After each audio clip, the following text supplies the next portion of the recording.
Bismillahirrahmanirrahim.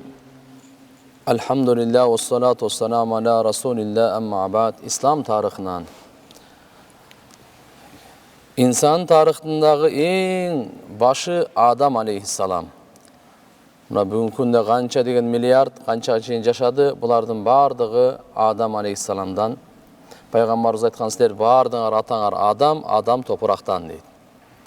Адам алейхиссалам биринчи пайгамбар, акыркы пайгамбар Мухаммад саллаллаху алейхи ва саллям, андан кийин пайгамбар келбейт. Ошондуктан Адам алейхиссаламды Абул Башар, инсандардын атасы деп коет. Адам алейхиссаламды Алла Таала жараткандан кийин караса периштелер бар экен, периштелерге ассаламу алейкум деп салам берет.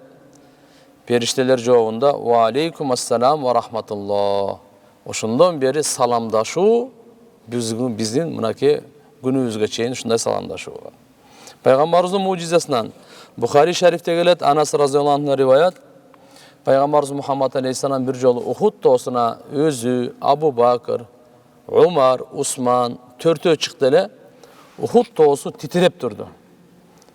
Hazret Пайгамбарыбыз саллаллаху алейхи ва саллям айтты: "Ey Ухуд, титиребе" деди, "токтоткун" деди. "Сенин үстүңдө бир пайгамбар, бир сыддык Абу Бакыр, эки шейит турат" деди. Бул эми о пайгамбарыбыз Абу Бакыр сыддык разияллаху анху, бу сыддык. Умар менен Усманды али булар пайгамбарыбыз дүйнөдөн өтө элек эле келечектеги боло турган. Чындап эле киши колдо болуп, Hazret Усман дагы, Hazret Умар да киши колдо болуп, шейит болуп өлгөн да. Мынакей ошо капырлардын, мунафыктардын колунан ошо пайгамбарыбыз алдына ала ушу Ухуд тоосунда эле айтып койгон.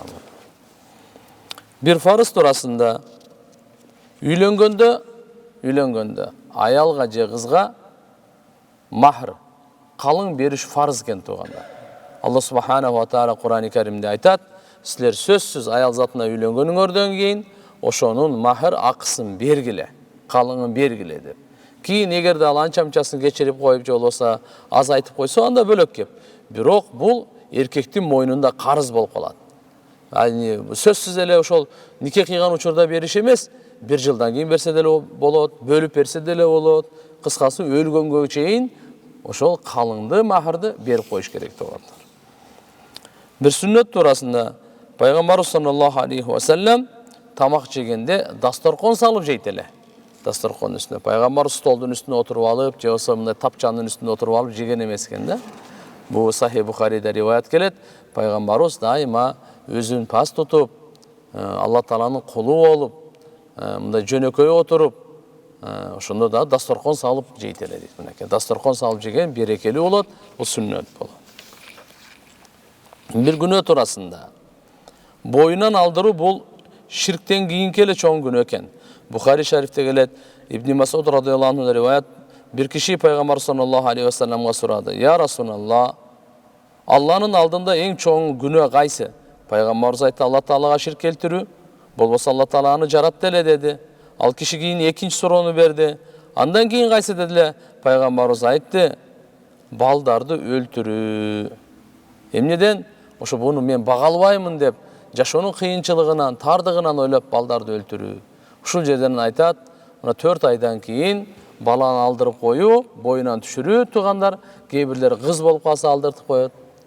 Кээ бирлер бала болсо да алдыртып коет. Ушул адам өлтүргөндүн даражасында туугандар. Эгерде эненин ден соолугу жакшы болсо, коркунучу болбосо, болду. А үзүр болуп эгерде ооруп калып, жокса кандай болуп калса, ал бөлөк кеп. Жөндөн жөн болбойт туугандар. Аз үй бүлө, аз проблема деген проект бул исламга такыр туура келбейт. Кудайым берген перзенттүү боло берейли, көбөйө берейли. Канчалык бала чакабыз көп болсо, улутубуз дагы, элибиз дагы көп болот. Мусулмандар дагы көп болот. Эрте кыямат күнү пайгамбарыбыз үммөтүмдүн көпчүлүгү менен сыймыктанамын, силер көбөйгүлө деген. Баш кошуп, нике кылып көбөйгүлө деген. Демек, коркпош керек. Алла Таала айтат: "Биз силерге дагы, балдарыңарга дагы ырыскыны биз беребиз" дейт. Ырыскыны Алла Таала берет ал. Бул мен кийин кантип багам, кандай кылам деп Алла Таала.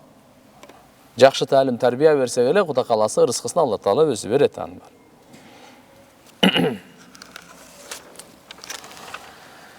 Кур'ан-ы Карим Пайгамбар саллаллаху алейхи ва салламдын медицинасы менен дарылануу, кээде адам таптакыр дарыланып эч сакайбай калгандан кийин үмүтүн үзүп калат жашоодон.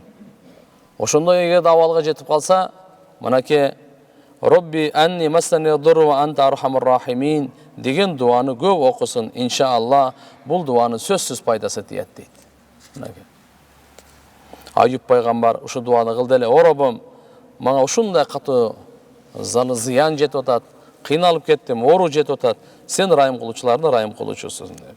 Пайгамбар саллаллаху алейхи вассалам насааты пайгамбарыбыз айткан, эгерде бирөөңөр бир жаман күнөө иш болуп атканын көрсөңөр, колу менен токтотсун. Колу менен токтото албаса, анда тили менен токтотсун, айтсын. Тили менен дагы токтото албаса, анда жүрөгүнөн жек көрсүн. Бул дагы имандын эң төмөнкү даражасы дейт. Эгерде бир өзүбүзгө айтымда тиешелүү үй бүлө бала чакабыздан же болбосо колубуздан келе турган адам бир уурулук кылып атса, же бирөөнү уруп атса, же болбосо да ушундай бир арам нерсе кылып атса, колубуздан күч келсе, колубуз менен токтотушубуз керек экен. Арам, туура эмес ишти. Болбосо тилибиз менен айтып коелу. Күчүбүз жетпесе, болбосо эң болбот дегенде бул ишти жүрөктөн жек көрүү. Эгерде жүрөктөн деле бизге баары бир болуп калса, Кудай сактасын, ошол күнөөдө биз шериктеш болуп калат экенбиз. Кылбасак дагы ошол күнөөдө шериктеш болуп калат экенбиз. Ошон үчүн эң төмөнкү даражасы имандан жек көрүү дейт. Жүрөктөн жек көрүү. Ушул имандын эң төмөнкү даражасы. Жараткан Алла Таала баарыбызга амал кылганга товфик берсин. Ва ахиру давана анил хамдулиллахи роббил аламин би рахматика я